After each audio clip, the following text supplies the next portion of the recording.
warahmatullahi wabarakatuh. Pada kesempatan ini saya masih membahas materi kelas 10 semester 1, yaitu dengan topik struktur atom. Di sini bagaimana simbol suatu atom atau suatu unsur. Misalnya saya kasih X ya, X, Z, A. Maka X di sini apanya? X di sini adalah simbol atomnya atau lambang atom atau lambang unsur. Ya. Kemudian ini X-nya ya, ini X-nya adalah lambang atom atau unsur. Apa itu Z? Z-nya adalah nomor atom. Nomor atom ini menunjukkan jumlahnya proton, menunjukkan jumlahnya proton, menunjukkan pula jumlahnya elektron. Nah, jadi nomor atom itu sama juga menunjukkan jumlah proton, sama juga dia juga menunjukkan jumlah elektron. Kenapa jumlah proton dan elektron sama? Karena atom atau unsur itu bersifat netral, sehingga jumlah proton itu bermuatan positif, sedangkan elektron bermuatan negatif. Karena sama, berarti dia netral. Kemudian A itu apa? A itu adalah nomor massa. Nomor massa di sini menunjukkan jumlahnya proton plus jumlahnya neutron. Jumlahnya neutron.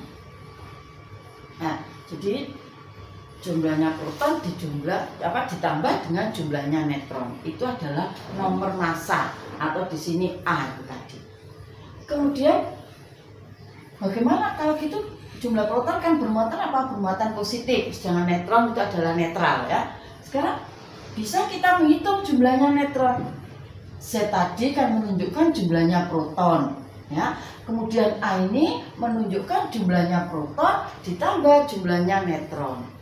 Sekarang bagaimana mencari jumlah neutron? Berarti jumlah neutron sama dengan apa? A min Z. Jadi nomor massa dikurangi jumlah protonnya. Ya, sekarang nanti ada soal-soal misalnya bagaimana kalian menghitung jumlahnya neutron. Nah, jadi lambang atom itu dilambangkan misalnya X. Jadi X itu lambang atom atau lambangnya unsur. Kemudian ada Z, ada A. Z di sini adalah nomor atom. Nomor atom itu menunjukkan jumlahnya proton, juga menunjukkan jumlahnya elektron. Sama ya, jumlahnya proton sama, juga menunjukkan jumlahnya elektron. Kemudian A itu nomor massa tadi. Nomor massa itu menunjukkan jumlahnya proton ditambah jumlahnya neutron. Sehingga kalau kita disuruh menghitung berapa jumlah neutronnya unsur itu, maka A min Z. Nah, contohnya misalnya ini.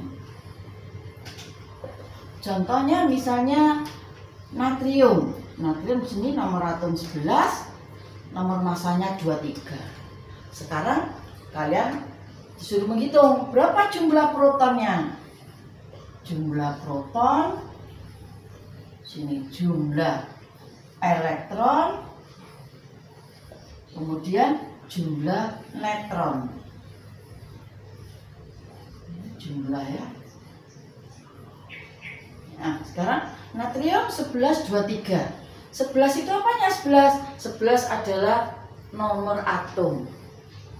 Jadi 11 adalah nomor atom yang menunjukkan jumlah proton atau sama juga menunjukkan jumlah elektron. Berarti jumlah protonnya berapa? 11. Berarti jumlah protonnya 11 natrium. Kemudian jumlah elektronnya juga 11.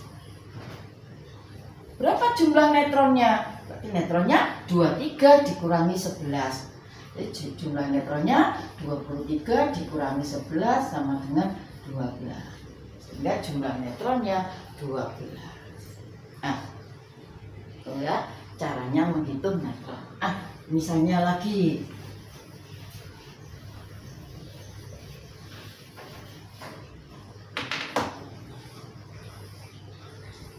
Misalnya Cl 1735.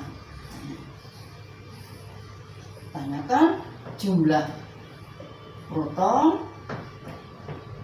jumlah elektron, jumlah neutron. Nah,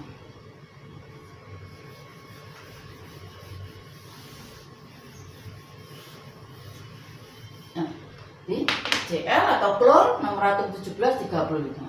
Maka jumlah protonnya berapa? Jumlah protonnya 17. Jumlah elektronnya juga 17. Jumlah neutronnya 35 dikurangi 17 berarti 18. Ya, jumlah neutronnya 18. Sekarang bagaimana kalau atom itu menjadi ion? Jadi dalam bentuk ion. Misalnya di sini ya. Na nomor atomnya 11, ini nomor masanya 23, tapi dia dalam bentuk plus. Di sini plus. Nah, di sini plus, di sini maksudnya dia melepaskan elektron. Misalnya saya tulis di sini aja dulu ya. Na melepaskan elektron, melepaskan 1 elektron. Bagaimana penulisannya? Na melepaskan 1 elektron. Nah, kalau sebelum dia bermuatan tadi belum melepaskan, jadi elektronnya belum dilepaskan, berarti kan saya tulis di sini jumlahnya proton 11, jumlahnya elektron juga 11, jumlahnya neutron 23 dikurangi 11 sama dengan 12. Sekarang Na itu melepaskan 1 elektronnya dilepas 1. Berarti di sini ya, elektronnya dikurangi 1 berarti tinggal berapa? Dilepas tinggal 10. Sekarang karena dia elektronnya tinggal 10 sedangkan protonnya 11, berarti di sini tidak imbang atau tidak sama muatannya sehingga tidak netral lagi. Kebanyakan apa dia? Kebanyakan plus sehingga natrium ini menjadi bermuatan Na+. 11, 23. Saya terus di sini aja ya. Jadi melepaskan 1 elektron, maka dia menjadi Na+. Jadi Na melepaskan 1 elektron. Nah, sehingga di sini elektronnya berkurang. Dikurangi 1 jadi 10. Sehingga kalau di sini saya tulis, maka berapa jumlah P-nya? Jumlah P-nya tetap 11. Berapa jumlah E-nya? Jumlah elektronnya tadi. Karena 11 dilepaskan 1, jadi elektronnya tinggal 10. Kemudian jumlah neutronnya tetap 12. Nah, jadi kalau Na+, maka jumlah proton elektronnya jadi seperti ini. Jadi kenapa dia bermuatan positif kalau melepaskan? Ini tadi karena jumlahnya P sama jumlahnya E tidak imbang lagi. Nah, jadi nomor atom itu tadi kan sudah saya jelaskan pada pertama tadi. Nomor atom itu menunjukkan jumlah proton, juga menunjukkan jumlah elektron. Jadi jumlah proton sama elektronnya sama, sehingga dia tidak bermuatan atau netral. Sekarang karena dilepaskan 1, maka jumlah protonnya jadi 11, elektronnya 10, maka dia tidak netral lagi. Kebanyakan apa? Kebanyakan positif. Berarti di sini positifnya sesuai yang dilepas ya, karena tidak sama. Di sini kelebihan 1 maka plus 1. Kalau misalnya unsur X melepaskan 2 elektron, berarti dia menjadi 2 plus.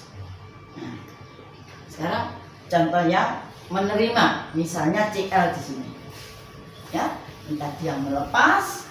Sekarang bagaimana Cl? Ini ya. Ini seperti ini. Sekarang Cl nomor 1735 sini menerima 1 elektron.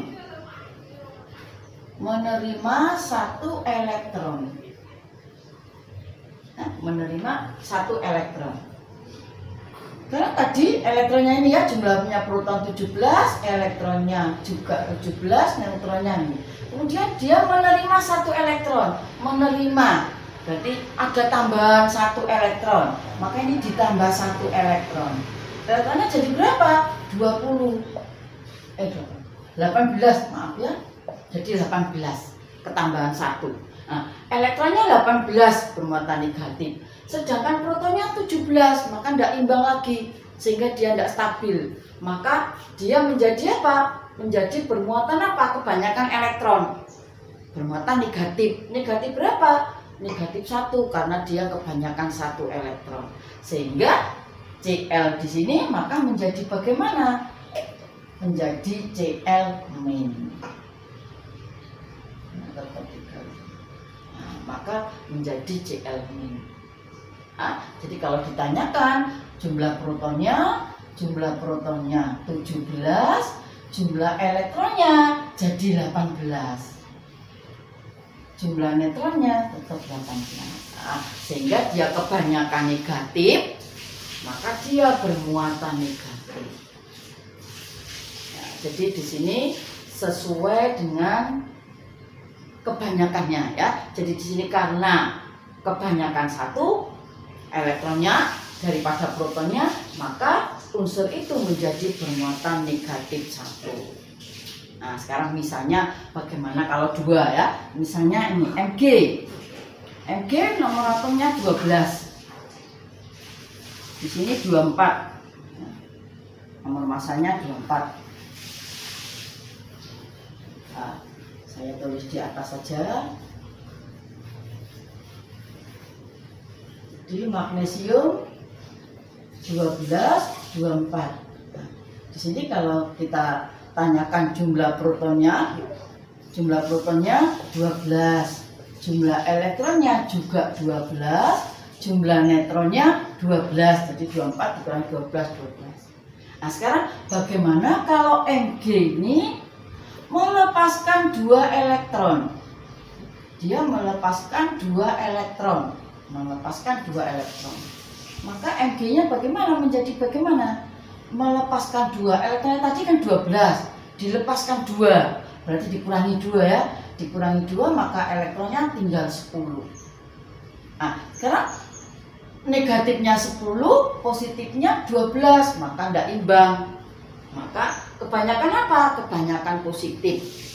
Kebanyakan berapa? Kebanyakan 2. Ada 10 sama 12, kebanyakan 2, maka Mg-nya menjadi Mg12. Nah, jadi Mg12. Nah, sekarang sini 12, 24. Sekarang bagaimana jumlah setelah bentuk ion seperti ini? Namanya bentuk ion ya, bentuk ion positif. Positif di sini namanya nanti kation. Sedangkan tadi Cl- maka namanya anion. Nah, sekarang Mg di sini maka menjadi jumlah P-nya 12, jumlah elektronnya tinggal 10 karena sudah dilepaskan 2. Elektronnya tinggal 10. Jumlah neutronnya masih sama. Nah, artinya pengisian jumlah proton elektronnya beda pada jumlah elektron karena sudah dilepaskan 2. Nah, itu caranya mencari proton, elektron maupun neutron. Nah, di sini kenapa di sini ada materi ini ya? Nanti ada kelanjutannya. Bila jumlah protonnya sama, itu namanya apa? Jumlah neutronnya. Jadi nanti ada materi selanjutnya ini adalah yang namanya isotop, isobar, isoton dan isoelektron. Nah, pada video selanjutnya. Nah, kurang lebihnya saya mohon maaf, mudah-mudahan kalian lebih paham. Assalamualaikum warahmatullahi wabarakatuh.